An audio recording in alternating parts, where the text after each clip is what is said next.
Therapy Chat Podcast, episode 312. This is the Therapy Chat Podcast with Laura Reagan, LCSWC.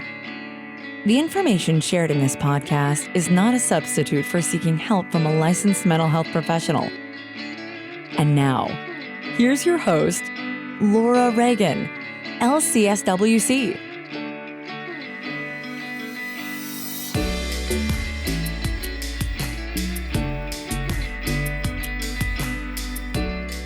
Therapists, interested in making it easier for your clients to use their out-of-network benefits for therapy? Visit thesuperbill.com to learn more about Superbill, a service that can help your clients get reimbursed without having to jump through hoops. Getting started is simple. Clients go to thesuperbill.com to complete a quick, HIPAA-compliant sign-up process, and you send their super bills directly to us so we can file claims with their insurance companies. No more spending hours on the phone wrangling with insurance companies for reimbursement.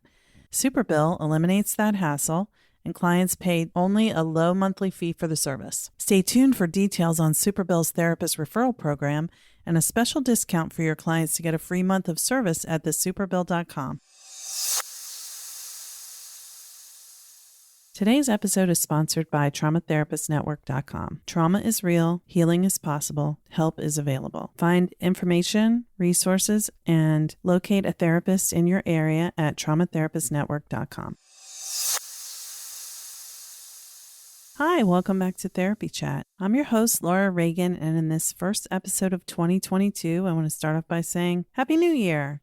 I'm welcoming a guest who has never been on Therapy Chat before, but she is someone who's very well known, Dr. Lindsay Gibson. Lindsay C. Gibson, Psy.D, holds both a Masters and Doctoral Degree in clinical psychology. She's been a psychotherapist for over 30 years, working in diverse settings such as the Juvenile Court system, community mental health, psychiatric hospitals, group practice, and solo practice. During her career in psychological testing, doing literally thousands of evaluations of children and adults, Dr. Gibson was uniquely in demand for her ability to understand people from a developmental perspective. And that's what you're going to hear a lot about in our conversation today. Dr. Gibson is also a gifted teacher and public speaker and has offered training on multiple topics to other mental health professionals throughout her career.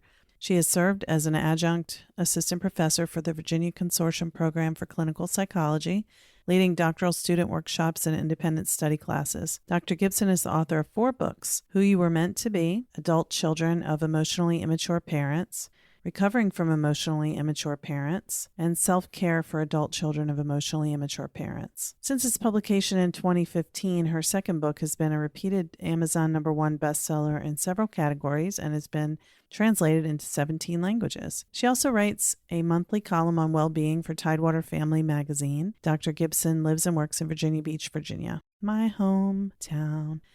Actually, I'm from Norfolk, but they're right next to each other. So in today's conversation, we had a fascinating conversation. This was sparked by Allison Deneen, who writes Notes from Your Therapist. When we were talking a few months ago, she encouraged me to reach out and try to get Dr. Lindsay Gibson as a guest, and I'm very happy that Lindsay said yes. So you're going to hear us talking about how emotionally immature parents, those whose emotional and attachment needs weren't met by their own parents and they don't have self-awareness about it, can affect their children's development. Lindsay explains identity formation in fascinating detail, which is where that developmental perspective really comes into play. So we had a compassionate and eye-opening conversation about the pain of growing up with emotionally immature parents, how having emotionally immature parents can interfere with connecting to your authentic self, and how to move forward if this is your story. So I know a lot of us can probably relate to this, and I thought this was a really powerful conversation. I hope you will enjoy it. Let's dive right in. Hi, welcome back to Therapy Chat. I'm your host, Laura Reagan, and today I'm so excited to be talking with Dr. Lindsay Gibson, who is the author of several books, including her newest book, Self-Care for Adult Children of Emotionally Immature Parents. And I am so excited to dive into this. Lindsay, thank you for being my guest on Therapy Chat today. Oh, it's my pleasure. It's an honor to be here. Thank you. I'll tell our audience that Allison Deneen, who was on a few weeks or a couple months back now, by the time this airs, was begging me to have you as my guest. So I'm so excited that it worked out. So I really want to get into this fascinating topic, but before we start, will you just tell our audience a little bit about who you are and what you do? Sure. I'm a clinical psychologist. I've been in practice for over 35 years now. And I started out as a psychological tester. I did a lot of psychological evaluations. And when I was in that capacity, I did a lot of looking at what developmental level people were showing in their psychological evaluation. Because usually when therapists are referring someone for testing, they're doing it because they want to understand what they're dealing with in therapy.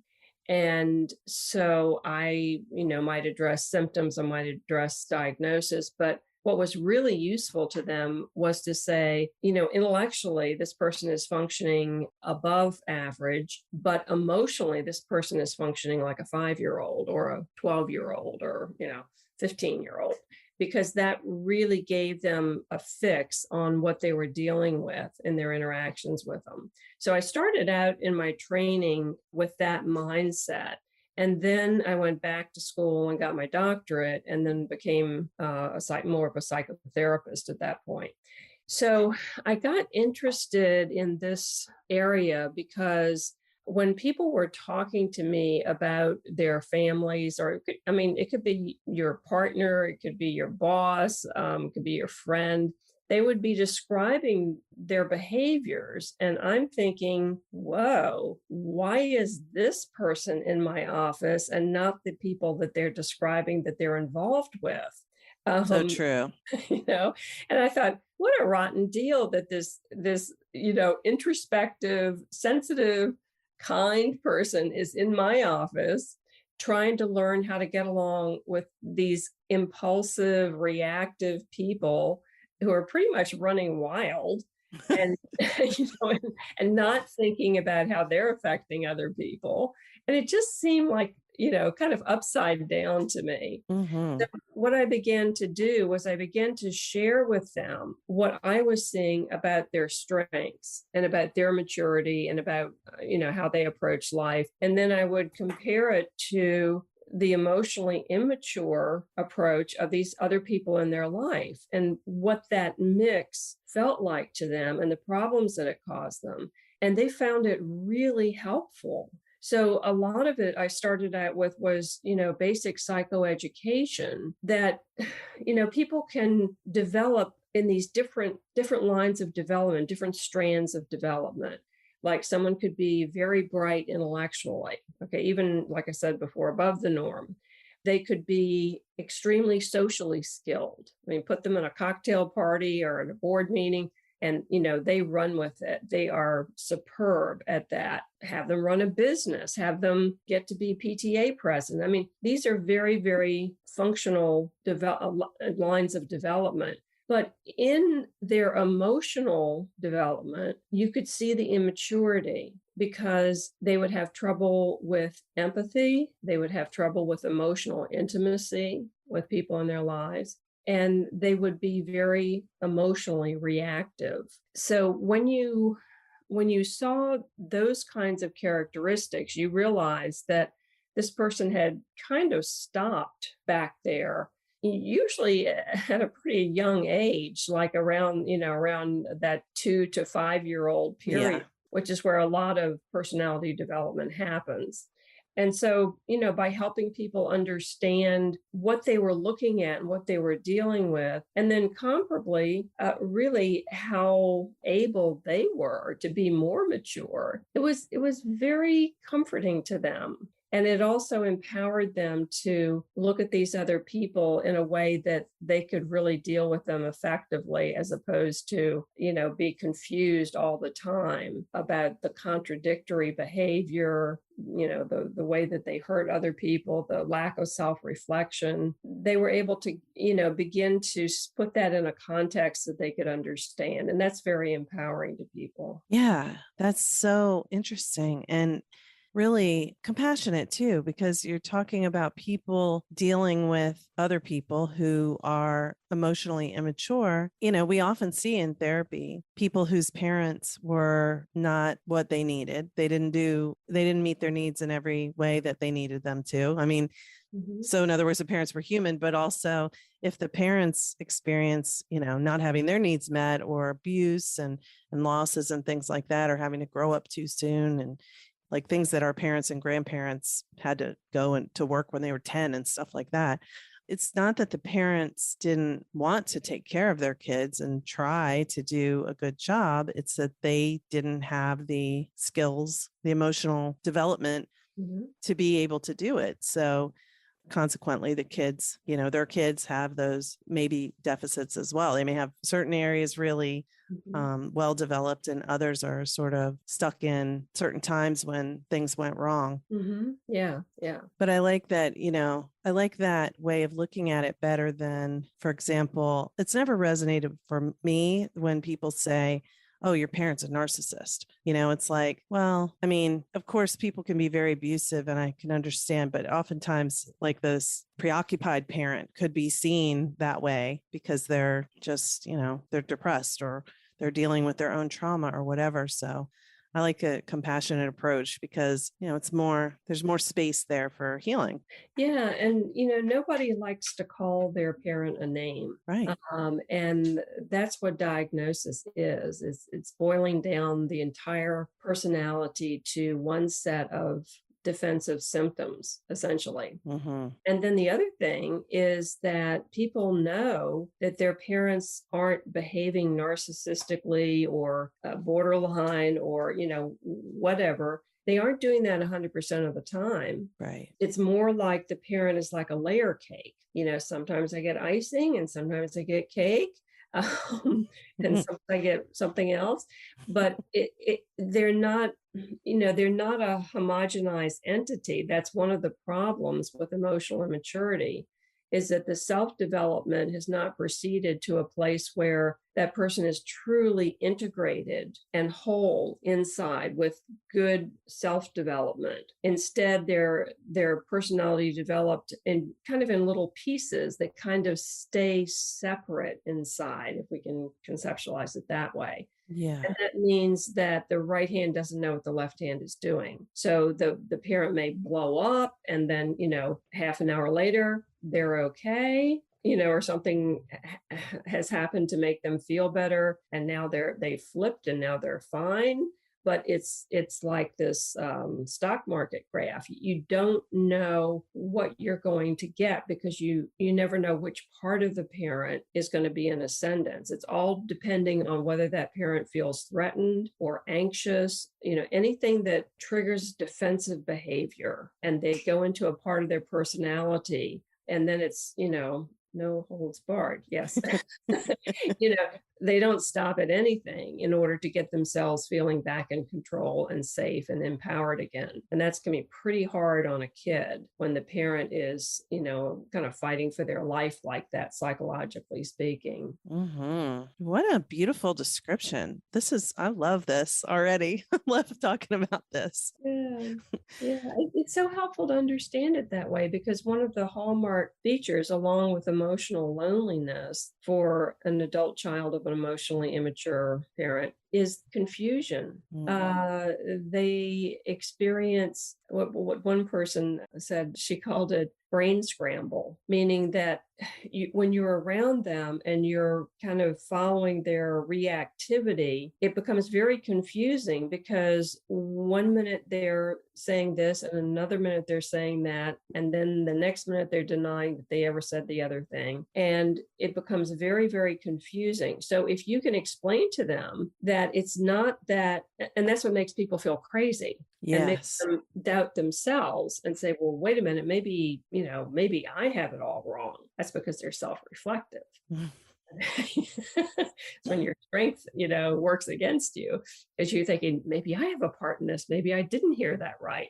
But you probably did hear it right. But for them, it doesn't coalesce into something where they go, well, I can't have A and B at the same time. So let me put those together and see what I think see what C is. They don't do that. They feel comfortable with that contradictory inner construction that allows them to be one way one minute and one way the other. So I like explaining it that way, because otherwise a lot of what emotionally mature people do doesn't make sense. Yes. And it's, it can be illogical. But when you try to follow what they're saying, I mean, I wish that we could have like automatic transcripts, that just, I don't know, like a ticker tape, that just comes out and you get to look at it later and you would see how they jump and how they're moving from one personality part to another. But all of it is geared toward keeping them safe and keeping you in a subordinate position, because that is how they feel safe. By having all the power and not letting you have. Yeah, because they're scared to death. I mean, remember, these are like little kids inside grown-up clothes. If you imagine like the little boy in his daddy's suit, or the little girl in her mommy's high heels, they're off balance and uncomfortable because they're having to function without a fully integrated self. And so they're easily threatened, and they easily get reactive because of that. Yes. I mean, we're seeing each other, and you're probably seeing like the wheels spinning in my mind. I'm like, because I'm not a psychologist. So my way of conceptualizing this is just, I see what you're saying, and I don't have the training in like the self in the same way that, psychology tends to do. And I'm just like, ooh, oh man, I gotta read this. It's actually very practical, I think, because we all know what it feels like when we are in ourself. When you feel together, when you feel calm, when you feel authentic, there's a very distinct experience when you're in your true self. And when you don't have good self-development, those people feel off balance all the time, and their defensive behavior makes it, they're trying to get their balance back, usually through some kind of interaction with another person. Like, they depend on other people to help them with their emotional stability, and they depend on other people to help them with their self-esteem. This has not been internalized to a degree where I'm able to keep myself pretty stable and I'm able to keep my self-esteem pretty good. That's not something that they do by themselves very well. So they will recruit the people around them to stabilize them, emotionally regulate them, and make them feel good about themselves. But that is your child who's having to perform those functions. That's really hard on that child, because they're essentially asking the child to function as an adult, as a fully formed adult, without their own needs, in order to keep mom or dad calm and functioning as an adult. And it gets skewed toward, let's meet the needs of the parent, as opposed to let's help this child discover themselves and grow up strong inside. Yeah. Oh, you're describing it so beautifully, and it's so painful to think about at the same time, I agree. Yeah. No, it's some elements of it are tragic. But I know that many people who are listening are going to be thinking, wow, okay, that explains so much, because I think, like you said, that confusion of trying to follow, well, how did this happen? Why is this person suddenly erupting when they were smiling and calm 5 minutes ago or 30 seconds ago? And, did I do something? What are they reacting to? And when it's your parent who you depend on for your own safety, I mean, children can't, they can't buy things, they can't drive, they can't, cook, and so many other things. Of course, the emotional needs they are relying on their parent for. And if their role is to fill the parent's emotional needs, theirs just get, they're not on the list. Right. And then as they grow up, it's very hard for them to engage in good self-care at an emotional level, because they've kind of been trained to believe that their goodness, their worth, their lovability comes from their ability to sense the needs of other people and put them first. So there's this weird moral component to it as well, which I think is very destructive, where the parent acts like the child is bad for not thinking of that parent first, which is, a stretch for any normal child to put themselves in somebody else's shoes. I mean, In some ways, this is like a premature maturity that they have to go into. So what happens is they become prematurely sensitive to other people, to reading situations, to, worrying about how something is going to affect somebody in the family, or being very careful about self-monitoring, self-editing, self-censoring, because they know how that's going to affect the parent. And so instead of thinking to themselves, in self-care terms, like I need to rest, or this is too much for me, or I need to ask for help, they don't think like that in terms of self-care, because the survival mission is to be alert to the emotional status of that parent, because it's so unpleasant when the parent starts to lose it. And no kid likes to see their parent become disorganized. Logically, it's very, very scary. So they learn to put that parent first. And then they learn that in order to be a good person, they have to be self-sacrificing. There's an equation made of it. And then they learn that to be a good person means that I don't set boundaries and limits, because that's being selfish. And good people would think about what other people need. And then we're not even going to go into the religious component of that.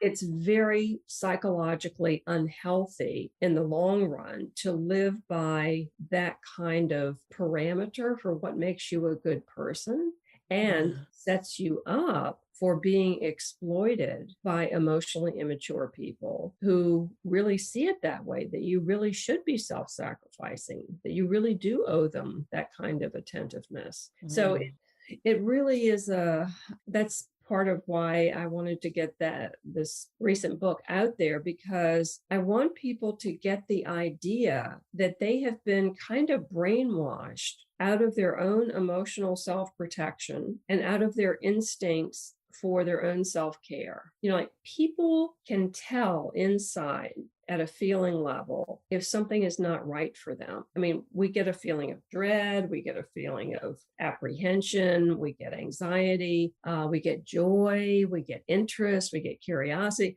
All these things move us toward and away from things that are good or bad for us. But that system gets monkeyed with by the emotionally immature parent, who keeps sticking their finger into that and saying, wait a minute, you're supposed to be thinking about me. And why didn't you do this? And why weren't you, And so the person becomes disconnected from those, I guess, self-knowledge and self-attunement that would guide them towards self-care. And sometimes it takes an illness or a psychological symptom before they realize that, they've gone too far, and they're way out there on the gangplank and needing some way to find their way back to taking care of themselves. So in this most recent book, it's a collection of 76, I call them insight pieces, because they're just like these little bits. They're like, you think of it like a book that's like tapas or hors d'oeuvres. It's not a scholarly academic book. It's little vignettes that try to give a little piece of wisdom about something that has to do with either emotional self-care and protection, dealing with relationships, or coping with life's challenges. And I made it in that format because I wanted people to be able to pick it up, before they go to sleep at night, or, sit out on the back porch and read a couple of little chapters. They're like 2-3 at most pages. So they're very short, but they have a little reminder in them not to forget about yourself, or to handle things in ways that support you, as opposed to always being worried about what someone else thinks. And that's what I hope people will get out of the book. Yeah. Hey therapists, this is Laura Reagan. If you listen to this show regularly, you're hearing a lot about trauma and attachment, and you probably know these two underlying concerns are what drive most people to seek therapy, regardless of how the symptoms present. The good news is trauma is becoming a buzzword. And that's great because more people are discovering there's a reason they feel the way they do. And now they can name what they need help with, but they need to find therapists who can help them. And that's where you come in. Join Trauma Therapist Network's therapist directory now at the founding member price of $33 a month. And you'll receive a beautiful listing that can function as a web page if you don't want to set up your own site, or even if you have your own. And you can include links to videos of yourself, blog posts, and you're part of a community. Right now, we have quarterly calls for all members. Our first one happened in October, and it was lovely. Everyone said they really enjoyed it, but I'm adding more content that will begin to be available March 1st, 2022. And if you sign up for February 1st, you'll be locked in at the founding member price of $33 a month. February 1st, the price is going to go up to $97 a month to reflect added value of these new offerings. And everybody who signs up as a founding member for $33 a month will get all that content beginning March 1st, as long as you keep your membership. I'm really excited about what's to come. We're going to have weekly live calls, 4 per month, and one will be a Q&A, one will be focused on self-care, one will be case consultation, and one will be training on a certain topic. Hurry on over to traumatherapistnetwork.com to sign up and become a founding member of this beautiful community of wonderful, passionate, and skilled trauma therapists. We need you. People who have trauma are out there looking for you, and they don't know how to discern that you specialize in trauma. So come on over to the Trauma Therapist Network and get listed. Join our community and this movement, traumatherapistnetwork.com. Yeah, it sounds perfect the way you've organized it, because for people who are struggling with self-care, you know, a 15 to 20 page chapter feels a lot more daunting than just being able to pick it up and look at it when you're in the bathroom, or, you know, when you have 5 minutes and, you know, you can actually get something meaty from that time. Yeah, that was definitely the hope for it. Mm-hmm. Yeah. So can you talk about what some of the ways are that your book helps people with, you know, what are like some of the things it describes that people can do to improve their relationship to their self-care needs? Mm-hmm.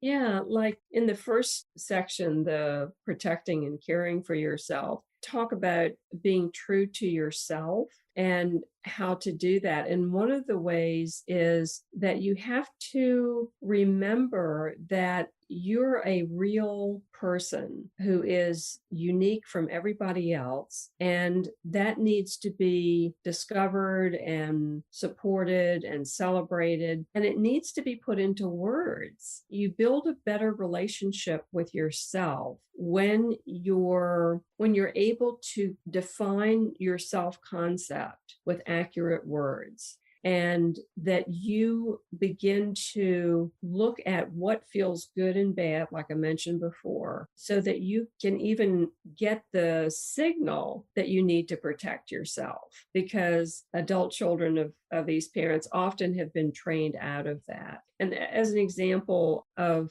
things to do, I really encourage people to be proud of themselves and to spend time on that experience. And people are often very reluctant to be a self-enthusiast because they feel like they're being, you know, self-centered or grandiose or conceited or whatever. All things that an emotionally immature parent might call the child. Mm-hmm. Okay. But we have joy about being ourselves.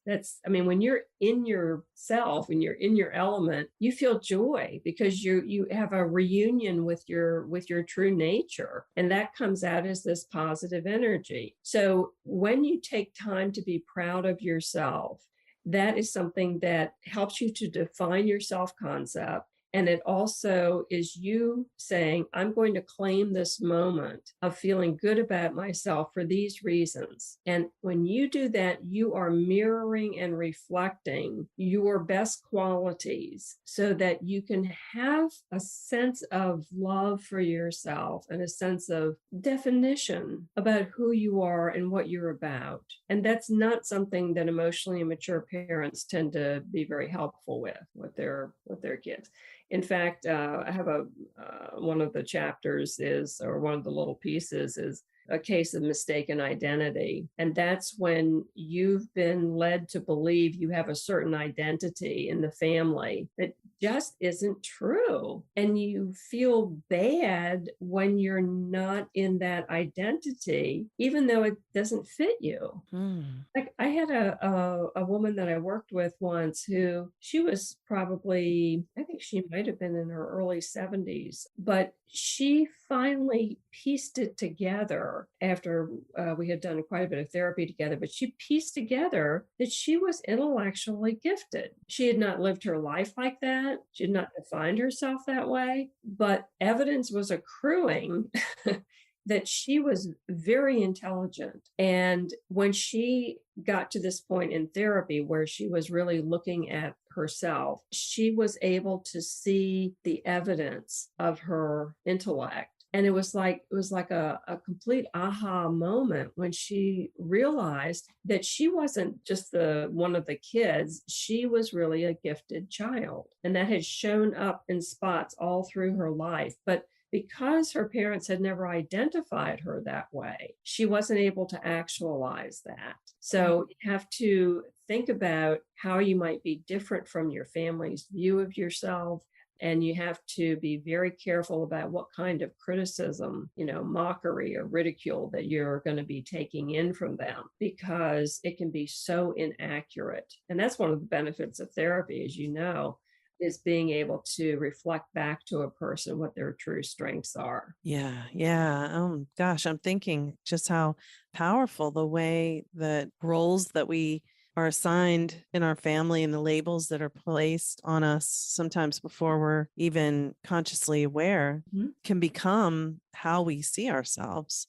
And, I was thinking, so I did another interview right before this about talking with someone about boundary setting, and just thinking about how like parents, they're projecting their own stuff on the kids, obviously, and have these like expectations. And I'm sure you've seen so many people who, they go through school pursuing the things that their parents are interested in, and then they get a career that is what their parents want them to do. And you see it more now, people saying, well, I did this, but this isn't what I want. I feel like there's more people now kind of saying, I'm going to do something different. I have other options, but it's so, I don't know, persuasive is the word that's coming to mind, like what the parents want and are sort of telling the child that the child wants becomes what the child thinks they want. And then they're like, well, I don't really know what I want, but why am I not happy? I know I've always wanted to be a doctor. I've always said I wanted to be a doctor. Why am I not happy with this? Yeah. It's if I could do anything for the people that come to see me for therapy, it would be to get them to honor their inner world.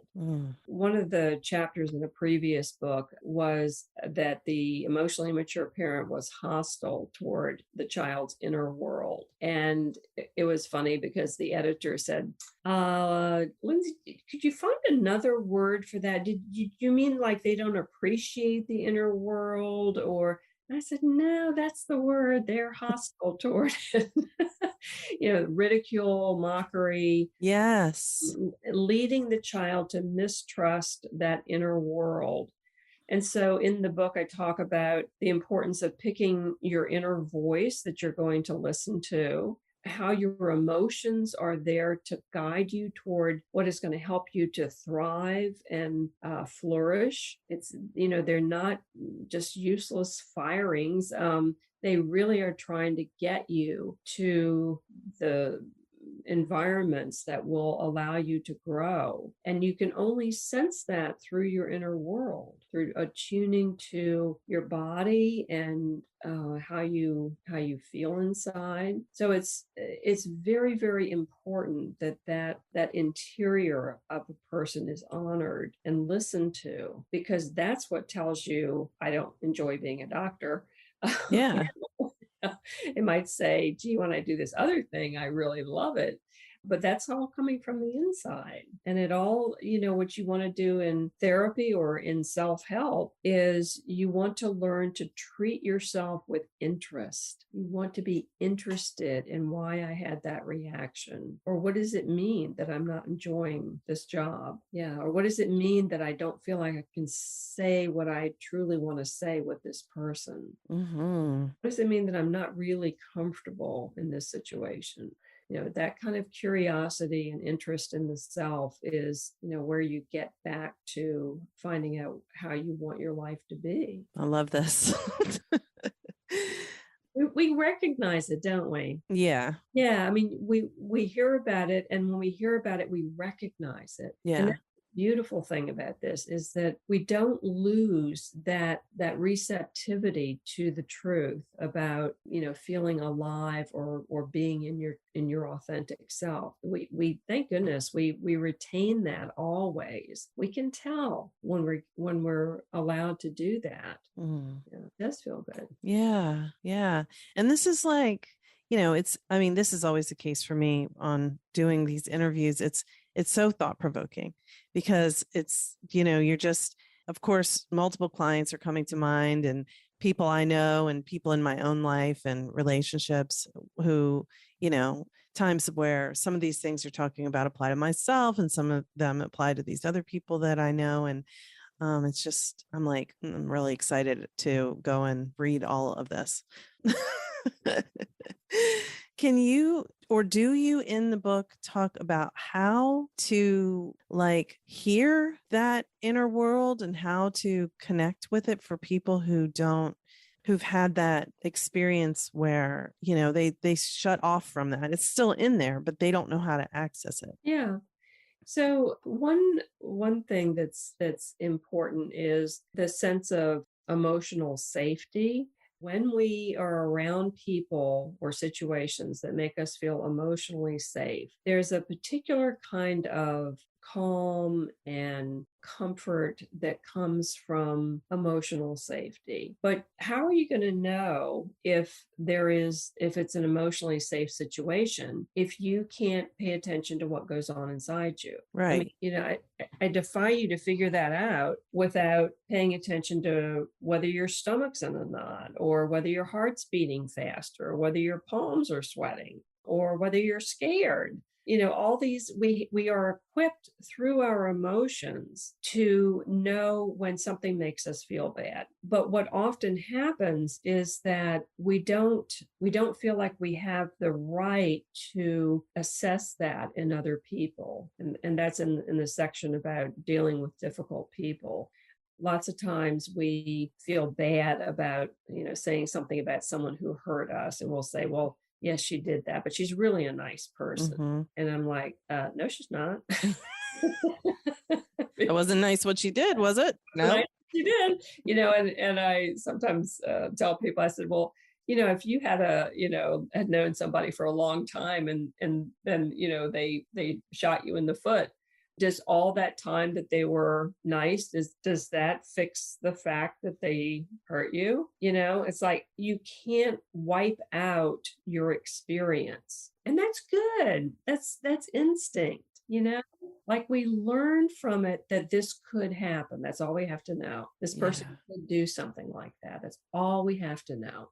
And yet people feel guilty for making a judgment about keeping up a boundary against someone who has been mean to them, or has given them the cold shoulder, or isn't kind. They feel bad about that. And one of the insight pieces is about relationship wolves, using the story of Little Red Riding Hood. And it's like a lot of emotionally immature people present themselves as victims and helpless. And so, that's Granny in the nightcap, who actually turns out to be the wolf. But Little Red Riding Hood is coming closer and closer, marveling at how she doesn't look like Granny. But she's not been, I know a lot about Little Red Riding Hood's family. This explains what happened there. Explains it, yes, because she's staring at a wolf, And she's willing herself to not know it. Mm-hmm. But then she can't resist commenting on, those big ears and those long teeth and, yeah. But I want to try to help people to see that these things that they do that are self-protective, that protect them against other people who would exploit them or hurt them, that is healthy. You have every right to protect yourself and to set your own boundaries. But emotionally immature people will make you feel, guilty or ashamed or afraid or self-doubting when you try to take care of yourself. And that's why it's important to, I think, read little things like this, because it starts, another way of thinking starts to get in your mind. And that counteracts the brainwashing from the people who wanted you to be a certain way for their good, for their advantage. Yeah. Well, this is so helpful. And just the specific way that you explain what you're talking about is so helpful and clear. And I really appreciate it. It's very resonant. Good. I'm glad to hear it. It's a topic that I'm endlessly fascinated by. And there's a section in the book about how it feels to be treated well. And that's important because you also, in addition to knowing what you want to move away from, you want to know what you want to be moving toward. And people who treat us well give us certain kinds of feelings. So I describe that with different people who are leaders or could be in different roles in your life, but they will have a certain way of making you feel that lets you know that you're being treated well. And this is an area for these adult children that's often, like I said before, very confused because maybe they're not being treated well, but they can't put their finger on it because their mind has gotten muddied up with, oh, but she's such a sweet person, or she didn't mean to, or these kinds of rationalizations and attempts to make everything okay. And that's something that they learn to do with parents who, lots of times weren't very nice to them. Yes. Well, and that's a thing that I think when you use that example of Little Red Riding Hood, she's looking at a wolf and she's using mental gymnastics to figure out why is this grandma and not what it looks like, which is a wolf. And, I think the other side of that is when people are, so in terms of relationships, when people have had relationships with people who have harmed them and they can't identify the real harm that took place as being real, then the same way, I think people, and I see this so much, they may get into a relationship with someone else and the person is truly very kind to them and they don't believe it is real. And they're like, how can I know if this is just going to be like that before? Yeah. Even though as the therapist, oftentimes when you're hearing them talk about that relationship and you've already heard them talk about those other relationships, you're like, this is clearly very different. But, for the person, it's deeply confusing because it's like, anyone could be secretly unsafe because the people who I do call and think of as being safe, when they weren't, I couldn't take that in. So how can I really discern? Yeah. And if I did say, gee, you look like a wolf, I was talked out of that, or I was made to feel bad about myself for being so unkind as to see her as a wolf. And, yeah. and the self-doubt that stirs up, along with the guilt and the shame and the rest of it. Yeah, it's really staggering what it does to a person's ability to, have healthy instincts. Yes. Trust their own instincts. Yeah. But I'm just, as you were saying that, if they actually said, well, why do you look like a wolf? Then the other person should say, oh, I'm wearing a wolf costume right now. That's all. It should be like that. It was okay to say that and they don't talk you out of it, like that. Maybe that's a way that it would be, a clue that, because the gaslighting and the manipulation those are red flags. But problem with manipulation, people who are good at it, you don't know they're doing it. Right, exactly. Yes, unless you have a concept. And if you have a concept that you can put someone's behavior in, you can observe it. And even if you have gotten unhooked from your instinct, your inner guidance on that, if you have the concept, you can start looking for that inner guidance again, or asking yourself, how do I feel around that person? Do I look forward to being with them? You start to ask those kinds of questions when you can get reconnected through a concept that you now have, that not all grannies are nice. Yeah. And not all grannies in bed are helpless and not a threat. Yeah. And if I see wolf ears and wolf teeth, that is what a wolf looks like. And I don't have to stick around to have a conversation about it. Look closer inside their mouth to find out if it's really, yeah. Right. Wow. This has been so interesting, fascinating, thought-provoking. And I feel like I'm thinking about some of these ideas differently after talking with you. So thank you again for, your willingness to explain this and to come on the show. Before we finish up for today, because I didn't say it before, can you tell the audience what about the other books that you have too? This is your newest one. Yes. Yeah, the first book I wrote is called Who You Were Meant to Be. And these are all available on Amazon or other bookstores. They can be ordered. The last three are probably on the shelf in Barnes and Noble, that kind of brick and mortar store, but they certainly are all available on Amazon.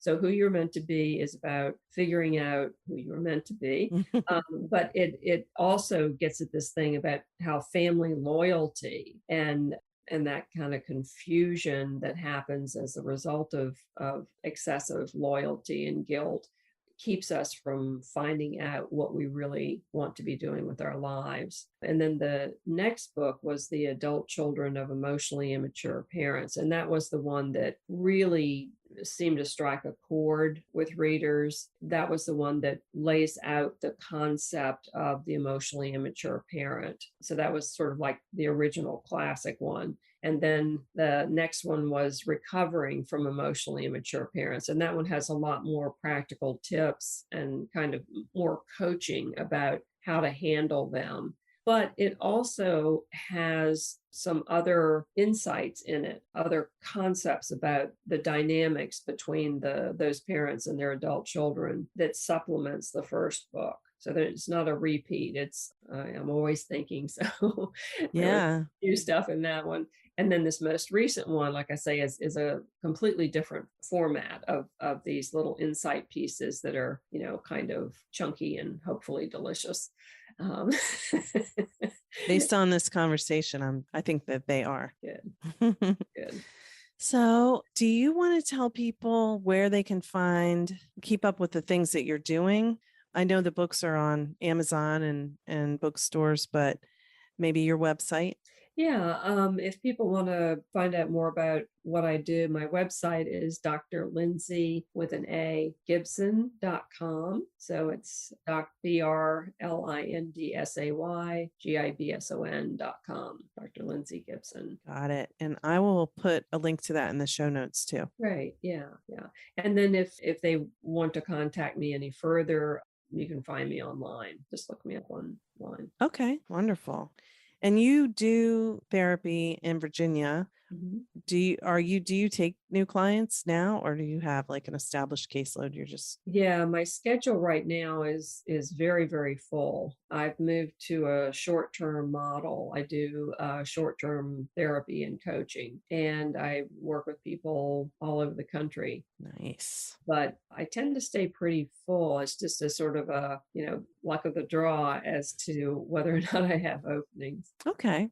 But you are still practicing and you're still doing therapy now. So if people are interested in working with you, they can at least try if they want to. Yeah, absolutely. Wonderful. Well, thank you again, Lindsay, for being my guest on Therapy Chat today. I really, really enjoyed this conversation. Oh, thank you. And I just realized that I should mention, Laura, that I also do therapist training for PESI, the PESI training giant. And I do those pretty regularly. So if you go to the PESI site, if you were a therapist and you wanted to get trained in the method or the approach that I use, those are regularly available, and there are recordings that are available in their therapist store. Great. I'm so glad you mentioned that, because I know that probably many people who are listening are like, how do I learn how to do that? So that's wonderful. Thank you. Thank you so much. Again, there's one coming up on November 4th. So that's the next one. Oh, awesome. Awesome. That will be after this comes out, but we can go on PESI and find whatever's current. Exactly. Yeah. But thank you so much for having me, Laura. It's been really a pleasure talking with you. For me too. Thank you again.